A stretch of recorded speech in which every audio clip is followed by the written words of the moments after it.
Welcome to Hey Dr. Sue. So people submit their sex questions to me anonymously, and once a week I post one question and one answer.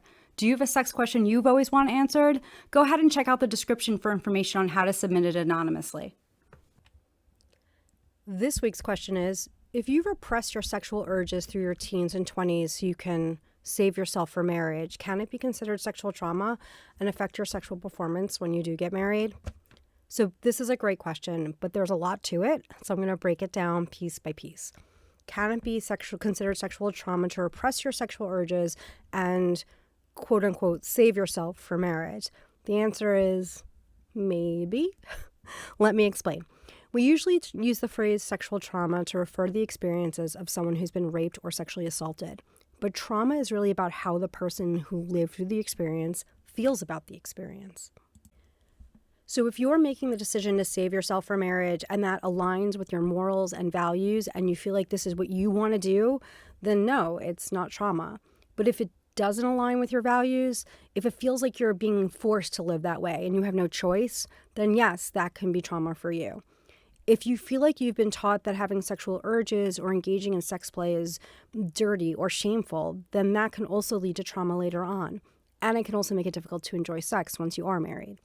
And this brings me to the second part of the question. If you feel like you're allowed to do all the things once you're married, then an issue you will probably face once you become sexually active is not having a lot of experience. But almost all people who are sexually active went through this phase at some point.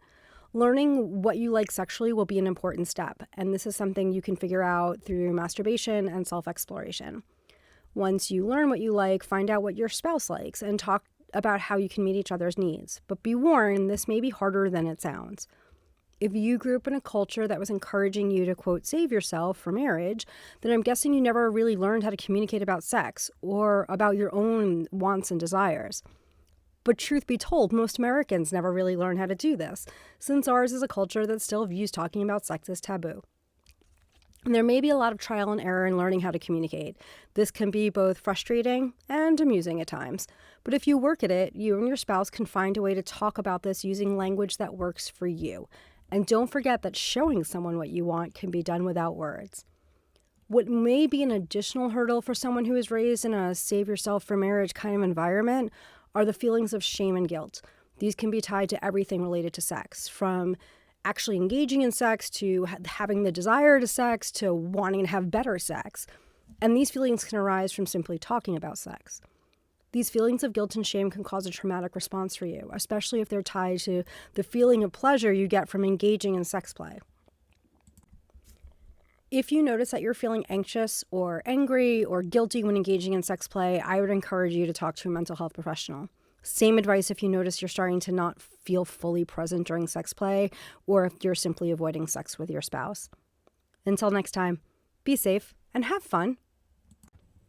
Did you like that video? If so, make sure to like and subscribe to the channel. That way you'll know when new videos come out. Also check out the description to find out how to find me on Instagram, Medium, and Threads.